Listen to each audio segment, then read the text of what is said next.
Hello everyone, I hope કે તમે બધા મજામાં હશો. આપણે પાછલા વિડીયોમાં જોયું હતું કે આપણા વિડીયોને સારો એવો રિસ્પોન્સ મળ્યો છે. તો ફરી એક વખત જીએસઈબી ધોરણ 10 ના ગુજરાતી મીડિયમના છોકરાઓ માટે એક સરસ મજાનો ટોપિક લઈને આવ્યા છીએ, પિક્ચર ડિસ્ક્રિપ્શન, જેનું વેઇટેજ છે 5 માર્ક. આ 5 આપણે કઈ રીતે 5 માર્ક હાથ વગા કરીએ તેના માટે થોડીક બેઝિક માહિતી જોઈશું. કે જે પિક્ચર ડિસ્ક્રિપ્શન જે છે એમાં મુખ્યત્વે અમુક વાક્યો રેડીમેડ હોય છે. રેડીમેડ વાક્યો એટલે કોઈ પણ પિક્ચર પૂછાય એમાં 2 કે 3 સેન્ટેન્સ જે છે એ તમારે રેડીમેડ લખી જ નાખવાના રહે છે. હવે જે રેડીમેડ વાક્યો જે છે પિક્ચર ડિસ્ક્રિપ્શનમાં, એમાં પહેલું વાક્ય જે છે એ છે this is a picture of a, પછી પિક્ચરનું નામ તમને જે પેપરમાં આપ્યું હોય એ જોઈને તમારે એ નામ લખવાનું, એટલે 1 માર્ક એનો વેઇટેજ હોય છે. અને જ્યારે પિક્ચર પૂરું થાય છે ત્યારે છેલ્લું વાક્ય આપણે લખશું this is a very beautiful picture, અને પૂરું થતા પહેલા આપણે લાસ્ટ લાઈન લખશું all are happy and busy. તો ઇન ટોટલ 3 વાક્યો જે તમારે લખવાના છે કોઈ પણ પિક્ચર ડિસ્ક્રિપ્શન કે કોઈ પણ ફોટો તમને આપેલો હોય. આ જે સવાલ છે એ રાઇટિંગ સેક્શનમાં આવશે, 5 માર્કનું હશે, જેમાં આશરે તમારે 10 વાક્યો લખવાના રહેશે. ગ્રામેટિકલ મિસ્ટેક ન થાય એની કાળજી રાખીને સીધા સાદા સિમ્પલ અને પિક્ચરમાં જે દેખાય છે એ રીતે વાક્ય બનાવવાના. ઘણા વિદ્યાર્થીઓ જે હોય છે ધોરણ 10 માં, હું ઘણી જગ્યાએ પેપર ચેક કરું છું, તો એમાં રાઇટિંગ સેક્શન ખાલી જવા દે છે. હાલાકી બહુ ઈઝી હોય છે, કાંઈ પોતે શીખ્યો નથી હોતો, કાં ઘણા શિક્ષકો એમને શીખવાડ્યું નથી હોતું, પણ આપણે પિક્ચર ડિસ્ક્રિપ્શનના પૂરેપૂરા માર્ક, એક પણ માર્ક જવા નથી દેવાનો, પૂરા માર્ક મેળવવાના છે. તો વિડીયોમાં છેડ સુધી બન્યા રહો. પિક્ચર ડિસ્ક્રિપ્શનની પહેલી લાઈન જે છે એ છે this is a picture of a, પછી ખાલી જગ્યા રાખી છે, તમે બોર્ડમાં જોઈ શકો છો કે જે ખાલી જગ્યા છે એમાં પિક્ચર જે આપ્યું હોય એનું નામ લખવાનું છે. અહીંયા તમે જોઈ શકો છો કે એક પિક્ચર મેં ડેમો માટે લાવ્યું છે જે સ્કૂલ પ્લેગ્રાઉન્ડનું છે. તો એ સ્કૂલ પ્લેગ્રાઉન્ડ જોઈને તમને નામ એનું યાદ આવવું જોઈએ કે આ શેનું પિક્ચર છે. અને છેલ્લી જે લાઈન છે પિક્ચર ડિસ્ક્રિપ્શનમાં, એમાં છેલ્લી 2 લાઈનમાં પહેલી લાઈન છે this is a picture of a, ખાલી જગ્યા પછી લાસ્ટમાં this is a very beautiful picture, all are happy and busy. હવે મુખ્ય સવાલ એ છે કે સાહેબ આ 3 વાક્ય આપણે યાદ રાખી લઈએ તો વચ્ચે શું લખવાનું? તો વચ્ચે જે લખવાનું છે એમાં હું તમને 2 ફોર્મ્યુલા આપવા જઈ રહ્યો છું. એ 2 ફોર્મ્યુલા ખાસ દિમાગમાં બેસાડી લેજો, જેથી કરીને તમે વચ્ચેની લાઈન પિક્ચર જોઈને આસાનીથી લખી શકો. પહેલો ફોર્મ્યુલા છે નિર્જીવ વસ્તુઓ માટે, કે જે કોઈ હરકત નથી કરતી, જે સજીવ નથી, ઈ કાં તો એક વસ્તુ હશે કાં એકથી વધારે હશે. તેના માટે આપણે વાક્ય રચના વાપરશું there is a, જો એક વસ્તુ હોય તો, અને જો એક કરતા વધારે વસ્તુ હોય તો there are. ફરી એક વખત, જો પિક્ચર ડિસ્ક્રિપ્શનમાં તમે પહેલી અને છેલ્લી 2 લાઈન મોઢે કરી નાખી, જેને રેડીમેડ સેન્ટેન્સ કીધા છે, જેના ડોટ કે 2 માર્ક મળી ગયા. હવે 3 માર્ક જે વચલું લખાણ છે 10 વાક્ય પૂરા કરવા માટે, એના માટે આપણે 2 વાક્ય રચના જોઈશું. એક વાક્ય રચના ઈ છે જે નિર્જીવ વસ્તુઓ માટે છે.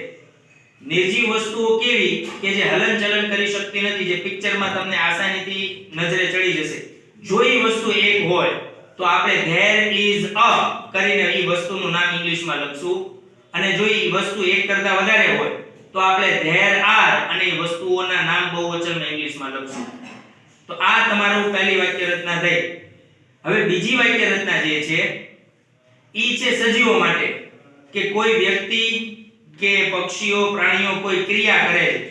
તો એના માટે આપણે જો એક વસ્તુ હોય કે એક વ્યક્તિ હોય તો એ વ્યક્તિ, પછી એમિઝારમાંથી ઇઝ લખશું, અને પછી ક્રિયાપદનું આઈએનજી વાળું રૂપ લગાડશું.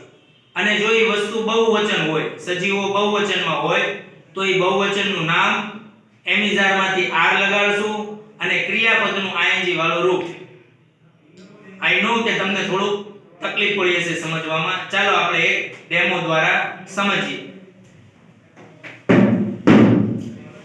અહીં તમે વિદ્યાર્થી મિત્રો જોઈ શકો છો કે પહેલી લાઈન જે આપણે રેડીમેડ સેન્ટેન્સની જે છે એ છે this is a picture of a, ખાલી જગ્યા. તો આ લાઈન જે છે બોર્ડમાં માની લો આ પિક્ચર આપ્યું છે, તો આ જે પિક્ચર છે એ તમે જોઈને એનું નામ આપ્યું સ્કૂલ પ્લેગ્રાઉન્ડ. તો તમારે અહીંયા લખવાનું છે સ્કૂલ પ્લેગ્રાઉન્ડ.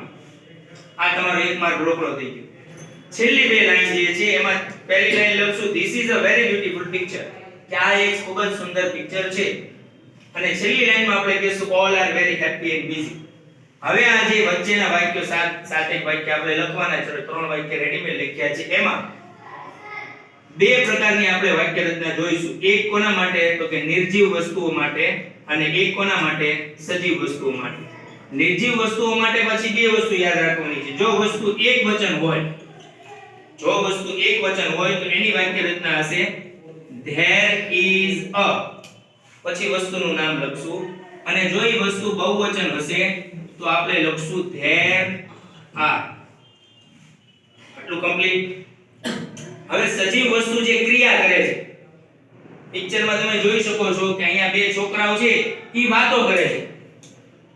કાઈ નથી કરતા તો ઊભા તો હોય નહીં, સ્વાભાવિક છે, બંને વાતો કરે છે. અહીંયા નીચે લખ્યું છે ગર્લ્સ, ત્રણ બહેનો જે છે ઈ સ્કૂલના પ્લેગ્રાઉન્ડમાં ફૂટબોલ રમે છે. થોડું કેમેરામેન ઝૂમ કરશો તમને દેખાશે કે અહીંયા બહેનો છે ઈ ફૂટબોલ રમે છે, છોકરાઓ છે ઈ વાતો કરે છે. તો આ સજીવ, આ સજીવ. અહીંયા ક્રિયા થાય છે વાતો કરવાની, એટલે ટોક, એની વાહે ing લગાડશું એટલે ટોકિંગ. અને આ જે ક્રિયા છે બહેનોની એ રમવાની છે, પ્લે, એટલે પ્લેઇંગ. હજી એક ત્રીજી ક્રિયા અહીંયા થાય છે, ઈ છે પક્ષીઓની, કે બર્ડ્સ શું કરે છે? તો કે ઉડે છે. તો ઉડવાની ક્રિયા થઈ, ઉડવાની ઇંગ્લિશમાં કહેશું ફ્લાય, એટલે ફ્લાઇંગ. તો આવા ત્રણ વાક્ય બન્યા. ક્રિયાવાળા કેટલા વાક્યો બને છે? ત્રણ વાક્ય. એક છે ટોકિંગ, છોકરાઓ છે એટલે બોયઝ આર ટોકિંગ, બહુવચન છે. Girls are playing football and birds are flying in the sky. આ ત્રણ વાક્ય સજીવ વાળા થયા. તો અહીંયા હું કહી દઉં, જો ઈ વસ્તુ એક વચન હોય તો આપણે કર્તા વત્તા is લખશું અને ing વાળું રૂપ. અને જો ઈ વસ્તુ બહુવચન હોય તો કર્તા આપણે બહુવચનમાં લખશું, પછી is નહીં લખીએ, શું લખશું? are, અને પછી પાછું ing વાળું રૂપ. હવે આ જે વસ્તુ આપણે શીખ્યા છીએ, સજીવ વસ્તુ માટે અલગ વાક્ય રચના, નિર્જીવ વસ્તુઓ માટે અલગ વાક્ય રચના, ઈ આપણે અહીંયા એપ્લાય કરશું, લાગુ કરશું. તો વન બાય વન જોતા જઈએ. પહેલા નિર્જીવ વસ્તુ માટે જોઈશું કે આમાં કોઈ વસ્તુ જે એક છે ઈ કેટલી છે? તો કે અહીંયા સૂરજ એક છે, તો ઈ નિર્જીવ છે. તો નિર્જીવ વસ્તુના એક વચન માટે આપણે શરૂઆત કરશું there is a. શું છે વસ્તુ તરીકે? તો કે sun. there is a sun in this picture. વાક્ય પૂરું થઈ ગયું. હવે અહીંયા જુઓ 1 2 3 4 5 એટલે એક કરતા વધારે છે પહાડો. તો પહાડને આપણે કહીએ છીએ માઉન્ટેન. તો ગણીને લખવા હોય 7 માઉન્ટેન્સ કોઈ વાંધો નહીં, અને એક કરતા વધારે છે તો many mountains પણ લખી શકાય. તો હવે વિદ્યાર્થીઓ તમે કહેજો કે નિર્જીવ વસ્તુઓ માઉન્ટેન્સ જે છે એક વચન છે કે બહુવચન? ચાલો જલ્દી જવાબ આપો. એક વચન. Very good. તો એમાં એક વચનમાં there is સૂરજમાં આવશે, અહીંયા શું આવશે? બહુવચન. તો અહીંયા થશે there are. તો લખશું there are many mountains. શું લખશું? there are many mountains in this picture. હવે નિર્જીવ વસ્તુ દેખાય છે તો કે હા વૃક્ષો. કેટલા વૃક્ષો દેખાય છે? 2. તો આમાં there is વાપરશું કે there are? એક વચન છે કે બહુવચન? તો કે બહુવચન છે. તો આપણે વાપરશું ફરી વખત there are. જો ગણીને લખવા હોય તો 2 trees. શું લખશું? there are 2 trees in this picture. તો આ ત્રણ વાક્ય થયા. ફરી વખત there is a sun, there are many mountains, there are 2 trees. ત્રણ વાક્ય થયા. there is a sun in this picture, there are many mountains in this picture, there are 2 trees in this picture. સૂરજ એક છે એટલે there is a, mountains ઘણા છે એટલે there are, અને વૃક્ષો પણ બહુવચનમાં છે એટલે there are થી આપણે વાક્ય બનાવીએ. હજી જોઈએ, નદી દેખાય છે. નદીને તમે જાણો છો કે river કહીએ છીએ, તો આપણે લખશું there is a river in this picture. સાહેબ તમે એનું સ્પેસિફિક લોકેશન બતાવવા માંગતા હો તો કહી શકો છો કે સ્કૂલની પાછળ, behind the school, અથવા માઉન્ટેન્સ ની નીચે, under the mountain, કે જે માઉન્ટેન્સ છે પહાડો જે છે એની નીચે નદી છે, એક નદી છે. તો કુલ 6 વાક્ય થયા, 3 નિર્જીવના 3 સજીવના. હજી આપણે ફર્ધર જોઈએ કે એક સ્કૂલ દેખાય છે, એમાં 7 રૂમ છે, ક્લાસરૂમ. કેટલા છે? 1 2 3 4 5 6 7, અને એક હોલ છે. તો સાહેબ આને કઈ રીતે બનાવશું? તો હવે એ નક્કી કરો કે એ સજીવ વસ્તુ છે સ્કૂલ ને ક્લાસરૂમ કે નિર્જીવ વસ્તુ. તો કે નિર્જીવ વસ્તુ છે, પણ એક કરતા વધારે છે. તો આપણે નિર્જીવ વસ્તુના બહુવચનની વાક્ય રચના વાપરશું. there are 7 classrooms. એસ લખવો પડશે. there are 7 classroom and એક જ હોલ છે, a hall. બેને મર્જ કરવાના છે બંને વાક્યને. there are 7 classroom and a hall in the school. સ્કૂલમાં 7 ક્લાસરૂમ્સ છે અને એક હોલ છે. તો આપણા કુલ 7 વાક્ય થયા. હવે કઈ તમને વધારે દેખાતું હોય એવું લાગતું નથી, એટલે આપણા 7 વાક્ય કમ્પ્લીટ થઈ જાય છે. એક પહેલું વાક્ય રેડીમેડ સેન્ટેન્સ ને છેલ્લા બે વાક્ય. આમ 10 વાક્ય પરફેક્ટલી લખો એટલે તમને 5 માંથી 5 માર્ક પૂરા મળશે.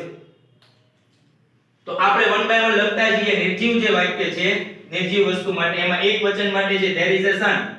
તો છોકરાઓ ધ્યાન દેતા જજો. there is a sun એક વસ્તુ છે એટલે there is a sun. બે રીતે લખી શકો. in this picture લખી શકો અથવા behind એટલે પાછળ. પહાડોની પાછળ એક સૂરજ છે તો behind the mountain લખવા કરતા તમને બહુ ઈઝીલી યાદ રહી જાય in this. છોકરાઓ ઘણા પિક્ચરના સ્પેલિંગ ખોટા લખે છે. પિક્ચરનો સ્પેલિંગ રકમ સવાલમાં આપેલો હોય છે પ્રશ્નપત્રમાં, તેમાંથી જોઈ લો. હવે ઘણા માઉન્ટેન્સ છે તો ઘણાને શું કહેશું? many. નિર્જીવ વસ્તુ છે તો there is, બરાબર ને? નહીં, there are આવશે કારણ કે એક થી વધારે છે. તો લખું there are many mountains. હવે in this picture ને ટૂંકમાં લખું છું in, પછી t કરું છું this નો, અને પિક્ચર માટે p કરું છું. in this picture. બે વસ્તુ છે નિર્જીવ. ત્રીજી વસ્તુ છે બે વૃક્ષો છે. કેટલા વૃક્ષો છે? બે. તો there are ફરી વાપરીએ. there are 2 trees. હવે બે વખત in this picture લખ્યું છે. આ વૃક્ષો તમને પિક્ચરમાં તો દેખાય છે, બધી વસ્તુ પિક્ચરમાં જ છે, પણ એ સ્કૂલના મેદાનમાં પણ છે એમ પણ કહી શકાય. તો આપણે આ વખતે લખશું in the school playground. ક્યાં છે? સ્કૂલના પ્લેગ્રાઉન્ડની અંદર. તો લખું છું in school playground. PG એટલે પ્લેગ્રાઉન્ડ, યાદ રાખજો, શોર્ટમાં લખું છું. તમારે પૂરેપૂરું લખવાનું છે. હવે અહીંયા સ્કૂલ જુઓ છો જે પણ નિર્જીવ છે. કેટલા ક્લાસરૂમ છે? 7. તો ફરી વખત there are 7 classrooms and a hall. એક હોલ છે in this picture. તો ચાલો લખી નાખીએ there are 7 classrooms and a એટલે એક શું છે? hall in this picture. સાહેબ અહીંયા આપણે નિર્જીવ વાળી વસ્તુની વાક્ય રચના પૂરી થાય છે. હજી એક લખવું હોય તો તમે એડ કરી શકો. there is a river in this picture. હવે આપણે સજીવ માટે વ્યા જઈએ કે સજીવ કેટલા છે? અહીંયા બોયસ બહુવચન છે એટલે r લાગશે, ગર્લ્સ બહુવચન છે એટલે r લાગશે, અને વૃક્ષો બર્ડ્સ પણ બહુવચન છે એટલે r લાગશે. તો ફટાફટ ત્રણેયની વાક્ય રચના આપણે વાક્ય બનાવીએ છીએ. તો લઈએ આપણે બોયસ. તો બે લખવું હોય તો બે લખી શકો, 2 boys. હવે વાક્ય રચના મુજબ બહુવચન છે એટલે r લગાડશું. કરતા તો લખી નાખ્યા 2 boys. હવે હું લખું છું r. શું કરી રહ્યા છે? વાતો, ટોકિંગ. વિદ્યાર્થી મિત્રો, જો એના હાથમાં પુસ્તક હોય એવું દેખાય તો તમે શું લખશો? રીડિંગ. 2 boys are reading. બંને વિદ્યાર્થીઓ કે છોકરાઓ બેઠા હોય એવું દેખાય તો સિટિંગ. જો એ ભાગતા હોય એવું દેખાય તો આપણે લખીએ રનિંગ. પણ આ બંનેના ફેસ એકબીજાની સામે છે એટલે સ્વાભાવિક રીતે વાતો કરી રહ્યા હોવા જોઈએ એટલે આપણે લખ્યું છે talking. 2 boys are talking in this picture. અથવા શું લખશું? હા, in the school playground. very good. તો ચાલો 2 boys are talking in school playground. SPG તમે પૂરેપૂરું લખશો. girls, ત્રણ બહેનો દેખાય છે તો તમે 3 girls એમ પણ લખી શકો. some girls, થોડીક બહેનો એમ પણ લખી શકો. તો થોડીક નવીનતા લાવીએ છીએ આપણે લખીએ છીએ some girls are. શું કરી રહી છે? are બહુવચન છે એટલે રમી રહી છે. શું? તો કે football. playing football in this picture. એ પણ લખવું પડશે. અને ઘણા પક્ષીઓ છે સાહેબ તો આપણે લખશું ઘણાને many birds are flying in this picture. તો વિદ્યાર્થી મિત્રો, આ રીતે તમારું પિક્ચર રાઇટિંગ 5 માર્કનું જે છે એ આપણા વિડીયોમાં સંપૂર્ણ તેની માહિતી આવરી લીધી છે. પિક્ચર રાઇટિંગની સંપૂર્ણ માહિતી જે તમારે બીજા વિડીયોમાં વારાઘડીએ જવું નહીં પડે, એક જ વિડીયોમાં તમને પિક્ચર પણ સેમ્પલ પિક્ચર દેખાડ્યું છે અને કઈ રીતે વાક્ય બનાવવા, રેડીમેડ સેન્ટેન્સ કયા છે, એક પણ માર્ક કપાયા વગર જો આ રીતે તમે લખશો અને બાકી આની જેવા પિક્ચરની પ્રેક્ટિસ કરશો તો 100% તમને 5 માંથી 5 પૂરા માર્ક મળશે. ફરી વખત જો તમારો આવો સાથ અને સહકાર હશે તો તમારો સાથ સહકાર અમને પ્રેરિત કરે છે, મોટિવેટ કરે છે નવા નવા વિડિયોઝ તમારી માટે લઈને આવવા માટે. તો આ જ રીતે તમે અમને સપોર્ટ કરતા રહ્યો, લવ કરતા રહ્યો અને અમારા વિડિયોને લાઈક કરો, શેર કરો, અમારી ચેનલને સબસ્ક્રાઇબ કરો અને નીચે આપેલ બેલ આઇકન જે છે એ પ્રેસ કરી દો, જેથી કરીને નવા વિડિયોના નોટિફિકેશન તમારી પાસે જલ્દીથી પહોંચતા રહે. ત્યાં સુધી મળીએ ફરી વખત. ત્યાં સુધી જય હિન્દ, જય ભારત.